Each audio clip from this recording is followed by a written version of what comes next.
क्या आपके साथ कभी ऐसा हुआ है कि आप किसी चीज को पाने के लिए अपनी पूरी जान लगा देते हैं, अपनी रातों की नींद और दिन का चैन दांव पर लगा देते हैं, लेकिन अंत में आपके हाथ सिर्फ खाली पन्ने और असफलता लगती है?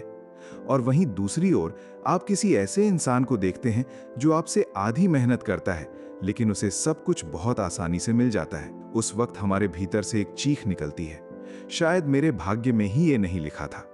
हम अक्सर इस एक वाक्य के पीछे छिप जाते हैं कि भाग्य में जो लिखा होता है वही मिलता है। लेकिन क्या ये पूरी सच्चाई है? क्या हम केवल एक कठपुतली हैं जिसकी डोर किसी अदृश्य शक्ति के हाथ में है? अगर सब कुछ पहले से तय है, तो फिर इस मेहनत का, इस छटपटाहट का और इन आंसुओं का क्या मतलब है? यदि आज आप भी अपनी किस्मत से थके हुए हैं, यदि आपको लगता है कि आपकी लकीरें ही आपके खिलाफ हैं, तो रुक जाइए। आज की ये कहानी आपके जीवन की दिशा बदलने जा रही है। आज हम टॉप बुद्धा स्टोरी पर भाग्य के उस कड़वे और परम सत्य को जानेंगे, जिसे समझने के बाद आप भाग्य के रोने से हमेशा के लिए मुक्त हो जाएंगे। महात्मा बुद्ध की प्रत्येक सीख मानव मन की गहरी परतों को खोल कर रख देती है। ऐसा ही एक अद्भुत प्रसंग हमें बुद्ध के जीवन काल में देखने को मिलता है, जो भाग्य और कर्म के बीच के सारे भ्रम को हमेशा के लिए मिटा देता है। एक बार की बात है, तथागत बुद्ध एक घने उपवन में अपने शिष्यों के साथ बैठे थे। तभी वहां अपने समय का सबसे बड़ा और अहंकारी ज्योतिषी आया। उसे अपनी विद्या पर इतना घमंड था कि वो मानता था कि वो ब्रह्मांड के हर रहस्य को जानता है। उसने बुद्ध के समीप आकर बड़े ही गर्व से कहा, तथागत, मैं किसी भी मनुष्य के हाथ की रेखाएं, उसके माथे की सिलवटें और उसके जन्म के समय के सितारों की चाल देखकर उसका पूरा भविष्य पन्नों पर लिख सकता हूं। इस पूरे संसार में भाग्य और नियति से बढ़कर कुछ नहीं है। जो कुछ भी हमारी किस्मत में लिख दिया गया है, उससे बाहर जाने की शक्ति किसी भी मनुष्य में नहीं है। हम सब बस उस लिखे हुए को भोगने के लिए विवश हैं। बुद्ध ने उस ज्योतिषी की बात को बड़े ही शांत भाव से सुना। उनके चेहरे पर वही चिर परिचित शांत और करुणा से भरी मुस्कान उभरी, जो बड़े से बड़े अहंकारी के मन को भी झकझोर देती थी। बुद्ध ने कुछ पल का मौन रखा और फिर उन्होंने नीचे जमीन पर गिरी हुई एक सूखी बेजान टहनी को अपने हाथ में उठाया। उन्होंने वो टहनी उस ज्योतिषी की ओर बढ़ाते हुए अत्यंत कोमल और गंभीर स्वर में पूछा, हे प्रज्ञावान विद्वान, तुम्हारी विद्या बहुत विस्मयकारी हो सकती है, लेकिन मुझे बस एक बात बताओ, क्या तुम्हारी ये ज्योतिष विधा इस सूखी टहनी के भाग्य को बदल सकती है? क्या तुम्हारे आसमान के सितारे और ये हस्तरेखाएं ये निश्चित रूप से तय कर सकती हैं कि ये टहनी किसी चूल्हे में जाकर अग्नि के हवाले होगी, या किसी नदी के पानी में बहकर सड़ जाएगी, या फिर समय के साथ इसी मिट्टी में मिलकर धूल बन जाएगी? बुद्ध का ये सीधा और तार्किक प्रश्न सुनकर वो अभिमानी ज्योतिषी पूरी तरह निरुत्तर हो गया। उसके पास इस बात का कोई जवाब नहीं था। चारों ओर एक गहरी खामोशी छा गई। बुद्ध ने तब उस टहनी को वापस नीचे रखा और अपने प्रिय शिष्यों और उस ज्योतिषी की ओर देखते हुए वो सत्य उजागर किया, जो आज के इस आधुनिक और तनावपूर्ण युग के लिए एक बहुत बड़ा लाइफ लेसन है। बुद्ध ने कहा, मेरे प्रिय भिक्षुओं, मनुष्य का भाग्य कोई पहले से तैयार की गई ऐसी किताब नहीं है जिसे आसमान में बैठकर किसी अदृश्य शक्ति ने लिख दिया है और तुम चाहकर भी उसे बदल नहीं सकते। भाग्य तो वास्तव में हर पल तुम्हारे भीतर बहने वाली सचेत ऊर्जा, तुम्हारी सोच और तुम्हारे द्वारा किए जा रहे कर्मों की एक निरंतर गूंज है। जैसा तुम आज सोचते और करते हो, तुम्हारा आने वाला कल उसी का प्रतिध्वनि बनता है। आज टॉप बुद्धा स्टोरी की इस विशेष और ज्ञानवर्धक यात्रा में हम इसी परम सत्य के गहरे रहस्यों को एक एक करके खोलेंगे। हम आज उस सूक्ष्म और जादुई क्षण को पहचानने का प्रयास करेंगे जब एक साधारण से साधारण इंसान के जीवन में भी कुछ ऐसा घटित होता है कि उसका लिखा हुआ कठिन से कठिन भाग्य भी घुटने टेकने और बदलने पर मजबूर हो जाता है। ये सफर आपको केवल सांत्वना नहीं देगा, बल्कि आपके भीतर छिपी उस असीम मानसिक शक्ति से आपका परिचय कराएगा जिसे आप भूल चुके हैं। तो अपनी चेतना को पूरी तरह एकाग्र कर लीजिए और इस यात्रा में हमारे साथ आगे बढ़िए। अब हम उस सबसे महत्वपूर्ण और व्यावहारिक पड़ाव पर आ चुके हैं, जहां हम उन 4 मजबूत स्तंभों की बात करेंगे जो आपकी सोच को बदलकर आपके हाथों में आपके भाग्य की चाबी सौंप देंगे। ये पूरी तरह तार्किक और मनोवैज्ञानिक कदम हैं, जिन्हें अपने जीवन में उतारकर आप भाग्य के बंधन से मुक्त हो सकते हैं। पहला कदम है भाग्य की गलत परिभाषा को पूरी तरह से बदलना। असल में हम जिसे अपनी किस्मत या भाग्य मानकर चुपचाप बैठ जाते हैं, वो कई बार हमारे अपने डर, हमारी निराशा और आलस्य का ही एक दूसरा नाम होता है। जब हम किसी परीक्षा में असफल होते हैं, किसी व्यापार में घाटा खाते हैं या रिश्तों में टूट जाते हैं, तो अपनी कमियों को देखने और उन पर काम करने के बजाय सारा दोष भाग्य के मढ़े मर देना हमारे अहंकार को बहुत आसान लगता है। इसे एक सुंदर उपमा से समझिए। कल्पना कीजिए कि आप एक विशाल और गहरे समुद्र के बीच में अपनी नाव लेकर खड़े हैं और समुद्र में कौन सी लहर किस दिशा से आएगी, कितनी ऊंची आएगी, ये आपके नियंत्रण में नहीं है। वो परिस्थिति है जिसे आप नियति कह सकते हैं। लेकिन उस भयंकर लहर के सामने अपनी नाव के चप्पू को कैसे संभालना है, अपनी दिशा कैसे मोड़नी है और खुद को कैसे बचाना है, ये पूरी तरह से आपकी कुशलता पर निर्भर करता है। वो लहर आपका भाग्य तय नहीं करती, बल्कि उस लहर के प्रति आपकी प्रतिक्रिया आपका भाग्य लिखती है। इसलिए आज से ही अपनी असफलताओं को भाग्य का लेखा कहकर रोना बंद कीजिए।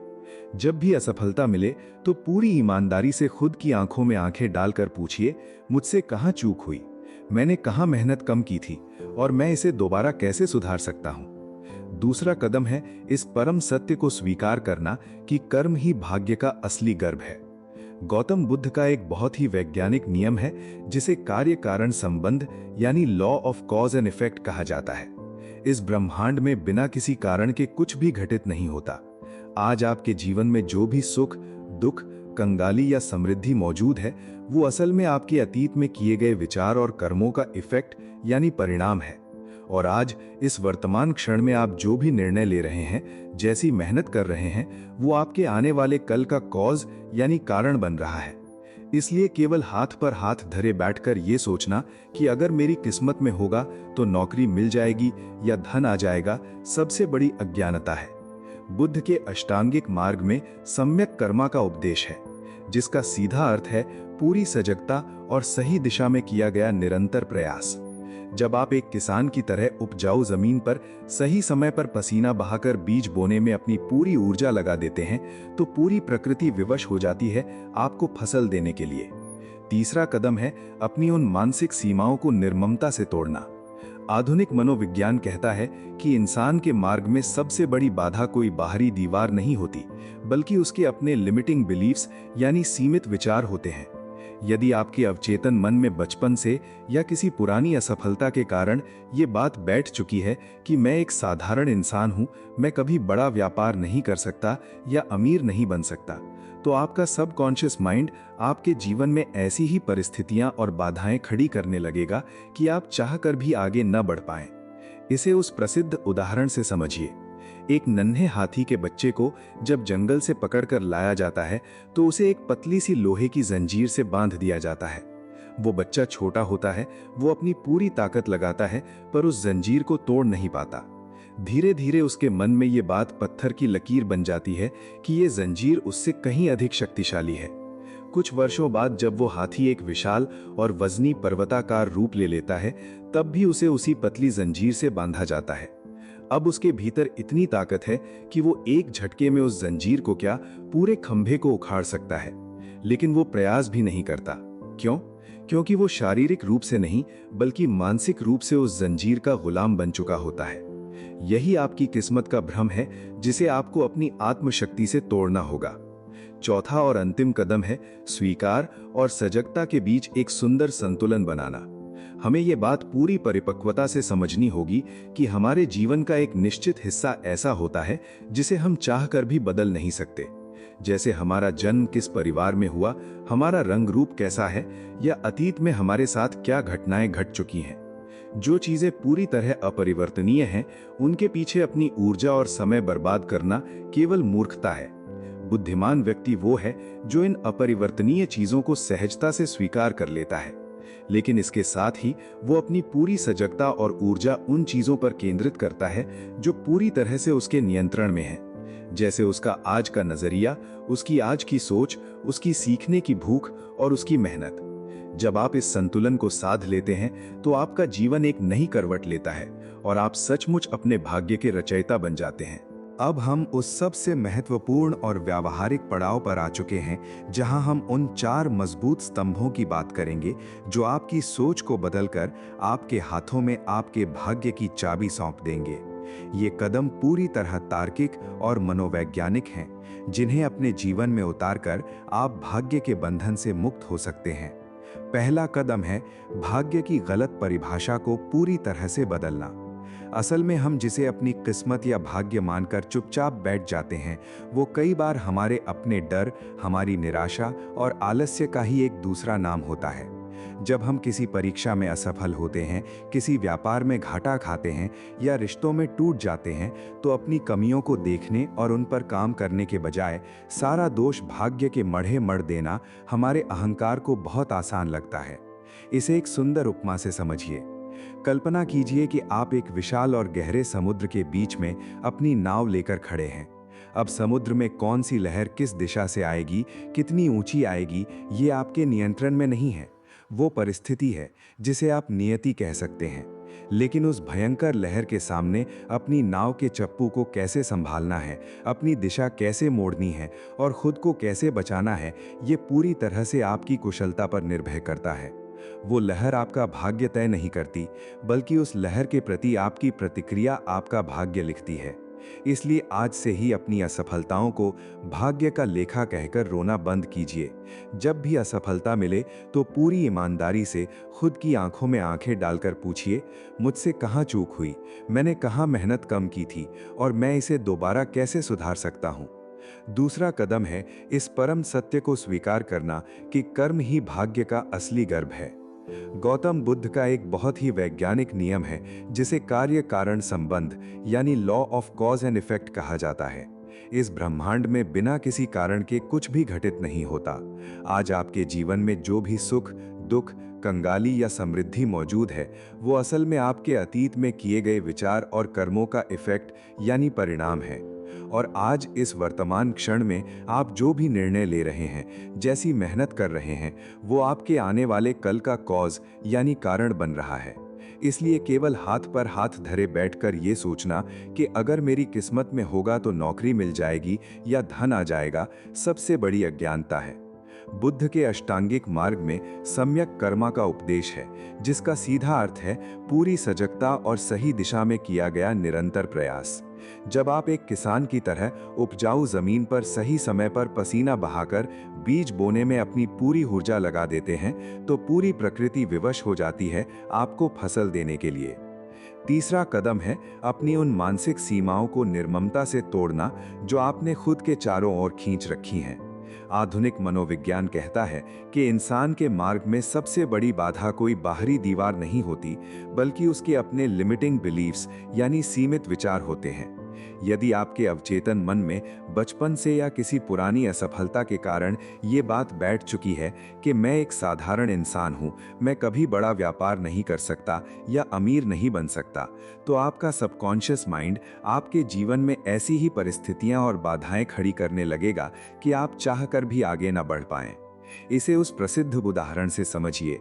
एक नन्हे हाथी के बच्चे को जब जंगल से पकड़कर लाया जाता है तो उसे एक पतली सी लोहे की जंजीर से बांध दिया जाता है।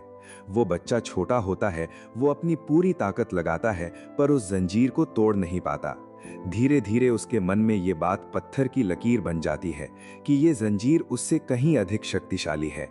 कुछ वर्षों बाद जब वो हाथी एक विशाल और वजनी पर्वताकार रूप ले लेता है, तब भी उसे उसी पतली सी जंजीर से बांधा जाता है। अब उसके भीतर इतनी ताकत है कि वो एक झटके में उस जंजीर को क्या, पूरे खंभे को उखाड़ सकता है, लेकिन वो प्रयास भी नहीं करता। क्यों? क्योंकि वो शारीरिक रूप से नहीं, बल्कि मानसिक रूप से उस जंजीर का गुलाम बन चुका होता है। यही आपकी किस्मत का भ्रम है, जिसे आपको अपनी आत्मशक्ति से तोड़ना होगा। चौथा और अंतिम कदम है स्वीकार और सजयता के बीच एक सुंदर संतुलन। हमें ये बात पूरी परिपक्वता से समझनी होगी कि हमारे जीवन का एक निश्चित हिस्सा ऐसा होता है जिसे हम चाहकर भी बदल नहीं सकते। जैसे हमारा जन्म किस परिवार में हुआ, हमारा रंग रूप कैसा है, या अतीत में हमारे साथ क्या घटनाएं घट चुकी हैं। जो चीज़ें पूरी तरह अपरिवर्तनीय हैं, उनके पीछे अपनी ऊर्जा और समय बर्बाद करना केवल मूर्खता है। बुद्धिमान व्यक्ति वो है जो इन अपरिवर्तनीय चीज़ों को सहजता से स्वीकार कर लेता है, लेकिन इसके साथ ही वो अपनी पूरी सजगता और ऊर्जा उन चीज़ों पर केंद्रित करता है जो पूरी तरह से उसके नियंत्रण में है। जैसे उसका आज का नज़रिया, उसकी आज की सोच, उसकी सीखने की भूख और उसकी मेहनत। जब आप इस संतुलन को साध लेते हैं तो आपका जीवन एक नई करवट लेता है और आप सचमुच अपने भाग्य के रचयिता बन जाते हैं। इस पूरी आध्यात्मिक और मनोवैज्ञानिक यात्रा के उस परम शिखर पर अब हम आ पहुंचे हैं जहां सारे संशयों का अंत हो जाता है। ये संवाद केवल एक राजा और बुद्ध का नहीं है, बल्कि ये आज के भटके हुए इंसान के मन और शाश्वत सत्य का मिलन है। एक बार की बात है, कोसल देश के प्रतापी राजा प्रसेनजित अत्यंत व्याकुल और उदास मन से तथागत बुद्ध के चरणों में उपस्थित हुए। उनके चेहरे पर राज्य के वैभव की चमक नहीं, बल्कि एक अज्ञात भय की गहरी कालिमा थी। बुद्ध ने राजा की इस मानसिक स्थिति को देखा और अत्यंत शांत स्वर में पूछा, राजन, इस असमय व्याकुलता का क्या कारण है? ऐसा क्या है जिसने कोसल के सम्राट को भीतर से इतना भयभीत कर दिया है? राजा प्रसेनजित ने एक ठंडी सांस ली और अपने दोनों हाथ जोड़कर कहा, तथागत, मैं एक बहुत बड़े धर्म संकट और डर से घिर गया हूं। मेरे राज्य के सबसे बड़े और सिद्ध ज्योतिषियों ने मेरी जन्म कुंडली और नक्षत्रों की गणना करके ये घोषणा की है कि मेरे भाग्य में अगले वर्ष एक बहुत ही शर्मनाक और बड़ी पराजय लिखी है। मेरा साम्राज्य मुझसे छिन जाएगा और मैं दर दर भटकने पर मजबूर हो जाऊंगा। ज्योतिषियों का कहना है कि कालचक्र की इस गति को बदलना असंभव है। तथागत, मैं इसी चिंता में न दिन को सो पा रहा हूं और न रात को। मेरा पूरा पराक्रम इस डर के आगे घुटने टेक चुका है। क्या भाग्य के इस लिखे को किसी भी तरह टाला नहीं जा सकता? क्या हम वास्तव में इतने लाचार हैं? बुद्ध ने राजा की आंखों में देखा। उनके चेहरे पर वही अडिग और शांत मुस्कान थी जो किसी भी चक्रवात को शांत कर दे। बुद्ध ने तुरंत कोई दार्शनिक उत्तर नहीं दिया, बल्कि उन्होंने राजा को व्यावहारिक धरातल पर लाने के लिए एक प्रश्न पूछा। बुद्ध बोले, राजन, मुझे एक बात बताओ, यदि तुम्हें आज गुप्तचरों से ये निश्चित रूप से पता चल जाए कि कुछ दिनों बाद तुम्हारे महल की ओर एक बहुत ही भयानक और विनाशकारी चक्रवाती तूफान आ रहा है जो सब कुछ तहस नहस करने की ताकत रखता है, तो उस समय तुम क्या करोगे? क्या तुम अपने भाग्य को कोसते हुए ये सोचकर अपने कमरों में हाथ पर हाथ धरे बैठ जाओगे कि जब भाग्य में तबाही लिखी ही है तो प्रयास करने का क्या लाभ? राजा प्रसेनजित ने बिना एक क्षण गंवाए तुरंत उत्तर दिया, नहीं तथागत, मैं ऐसा आत्मघाती कदम कभी नहीं उठाऊंगा। यदि मुझे तूफान के आने का पहले से आभास हो जाएगा तो मैं अपने महल की कमजोर दीवारों को और अधिक मजबूत करवाऊंगा। मैं अपने सैनिकों और प्रजा को ऊंचे और सुरक्षित स्थानों पर भेज दूंगा। मैं अन्न और सुरक्षा के ऐसे पुख्ता इंतजाम करूंगा कि वो तूफान आए भी तो मेरा और मेरे राज्य का कोई बड़ा नुकसान न कर सके। मैं अपनी पूरी शक्ति से उस आपदा का सामना करने की तैयारी करूंगा। बुद्ध मुस्कुराए और उनकी आंखों में एक असीम संतोष की चमक उभर आई। उन्होंने राजा के कंधों पर हाथ रखकर कहा, राजन, यही तो भाग्य का सबसे बड़ा और असली रहस्य है जिसे आम इंसान कभी नहीं समझ पाता। उस आने वाले तूफान का रास्ता और उसका समय तय हो सकता है जिसे तुम ज्योतिषियों की गणना कहते हो, लेकिन उस तूफान के टकराने के बाद तुम्हारा पूरी तरह तबाह हो जाना या तुम्हारा और तुम्हारे साम्राज्य का सुरक्षित बच जाना इस बात पर निर्भर नहीं करता कि सितारों ने क्या लिखा है। वो इस बात पर निर्भर करता है कि तुम आज इस वर्तमान क्षण में उस चुनौती का सामना करने के लिए खुद को कितना तैयार करते हो। बुद्ध ने गंभीर होते हुए आगे कहा, जो अज्ञानी और कायर होते हैं वे भाग्य शब्द की आड़ लेकर आलसी बन जाते हैं, कर्म करना छोड़ देते हैं और अंत में समय के थपेड़ों से नष्ट हो जाते हैं। लेकिन जो प्रज्ञावान और पुरुषार्थी होते हैं वे आने वाली हर विपत्ति के सामने सजगता और कर्म की ढाल लेकर अडिग खड़े हो जाते हैं। उनका यही वर्तमान कर्म उनके लिखे हुए भाग्य के रुख को भी मोड़ने की क्षमता रखता है। याद रखो राजन, ये सितारे और रेखाएं केवल आने वाली परिस्थितियों का संकेत दे सकते हैं। वे तुम्हारे भविष्य का अंतिम न्याय नहीं कर सकते। तुम्हारी चेतना और तुम्हारा पुरुषार्थ ही तुम्हारा वास्तविक न्याय करता है।